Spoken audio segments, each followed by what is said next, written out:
What happens when a referee breaks the most sacred law of sports? When the man who is supposed to safeguard fair play is the one rigging the system from the inside? This is the story of Tim Donaghy, an NBA referee who for years placed bets on the very games he officiated. A man who traded his whistle for cash and nearly destroyed the credibility of the world's most famous basketball league. How did the biggest scandal in NBA history unfold? And was Donaghy truly acting alone?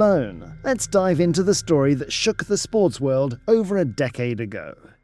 Basketball was in Tim Donaghy's blood. His father was also a referee, and Tim followed in his footsteps, officiating games at various levels through the 1990s. In 1994, he achieved his dream. He made it to the NBA as a head referee. He quickly built a reputation as an energetic, ambitious official. For many, he seemed like the perfect example of professionalism. He called all-star games, playoff games. He was at the peak of his career. But Tim had one weakness that would ultimately destroy him. He loved gambling. And not just casually, it was a dangerous addiction, one that crossed both moral and legal boundaries.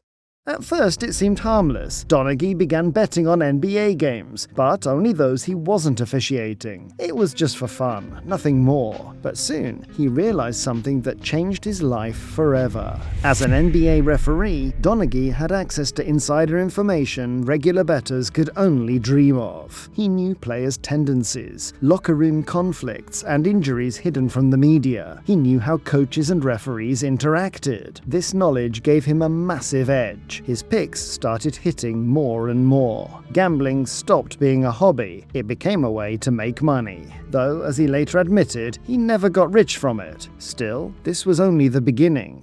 NBA referees were strictly forbidden, not only from betting on games, but also from gambling in casinos. Donaghy broke both rules many times. In 2003, Donaghy crossed the red line. According to court documents, he placed his first bet on a game he officiated in March of that year, 4 years before he was caught. At first, he played it safe, betting on just 2 or 3 games a month, but that gave him practice. Donaghy didn't bet on obvious outcomes. His approach was much smarter. How did he do it? He did it with a white glove strategy. Donaghy claimed he wasn't fixing games, only using the edge he had as a referee. He knew which teams were struggling with injuries or conflicts before the public did. He also knew certain referees had grudges against specific coaches, which meant they were more likely to call fouls against those teams. The NBA still officially maintains that Donaghy never altered game results, only broke the rules by betting. The FBI, however, suggested he may have influenced outcomes, even if subconsciously. The results were spectacular. Donaghy's picks hit at over 70%. Fellow referees began noticing that he almost never lost, but no one suspected he was betting on his own games. Between 2003 and 2007, Donaghy bet on over 100 NBA games. By then, he was fully trapped in the gambling spiral. Donaghy's story could have been just about a gambling addict, but then the mob got involved. Suddenly, this wasn't a game. It was serious business, with millions of dollars at stake. Donaghy sent his picks to intermediaries using coded language. They placed huge bets at various sportsbooks. Cash flowed both ways. Donaghy got paid for every winning pick. The mob made even more. On each of Donaghy's picks, intermediaries bet between $2 and $3 million. By December 2006, Donaghy was receiving cash payments in exchange for giving out inside picks on NBA games, including those he refereed. The NBA had a massive problem brewing inside its own house. The league, built over decades as the epitome of professionalism, was being quietly sabotaged by one of its own referees. The party ended in July 2007. That date rocked the sports world. The FBI revealed an investigation into NBA game fixing. At first, Donaghy considered working undercover with the government to prove the corruption went deeper, but a media leak blew his cover.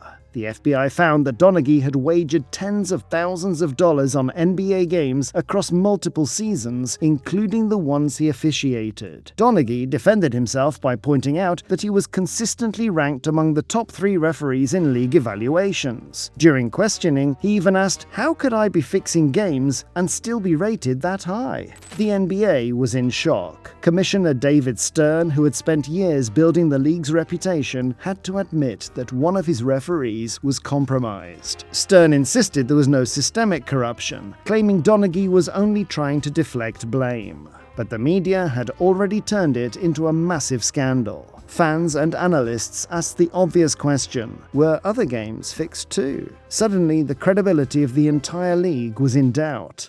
In August 2007, Donaghy went to trial. The case didn't last long. The charges were serious: conspiracy to commit wire fraud and transmitting betting information. Donaghy was sentenced to 15 months in federal prison. For a man who'd been a respected NBA referee just a year earlier, it was a total collapse. He lost his career, his reputation, and his freedom. He became a symbol of betrayal in sports.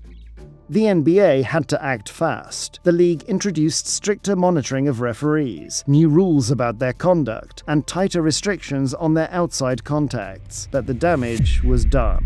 To this day, some fans believe Donaghy wasn't acting alone, that his story was just the tip of the iceberg. Speculation has long surrounded certain playoff games where controversial calls decided outcomes. Were those just mistakes or deliberate manipulations? The NBA still deals with that legacy. Every controversial whistle raises the same question. Was it just human error or something more? Interestingly, after his release, Donaghy accused the NBA of managing games, favoring star players and stretching playoff series for TV ratings. After prison, Donaghy didn't disappear. He wrote a book, Personal Foul, exposing more about the scandal and accusing the league of hidden agendas. He appeared in the media as a commentator, analyzed games, and even worked as a referee in professional wrestling. He tried to build a new life, but the shadow of his past never left him.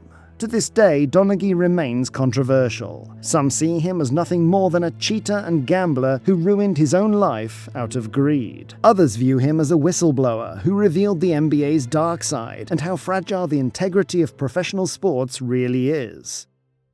The story of Tim Donaghy is about more than one corrupt referee. It's about a system vulnerable to manipulation. It's a story of greed overshadowing passion for the game, of addiction destroying a career and reputation, of how quickly someone can lose everything chasing fast money. But the biggest question remains: was Donaghy truly the only dirty referee in the NBA? Or is his story just one piece of a bigger puzzle we still don't fully know? His actions not only ruined his own career, but cast a long shadow over NBA officiating, a shadow the league still struggles with today.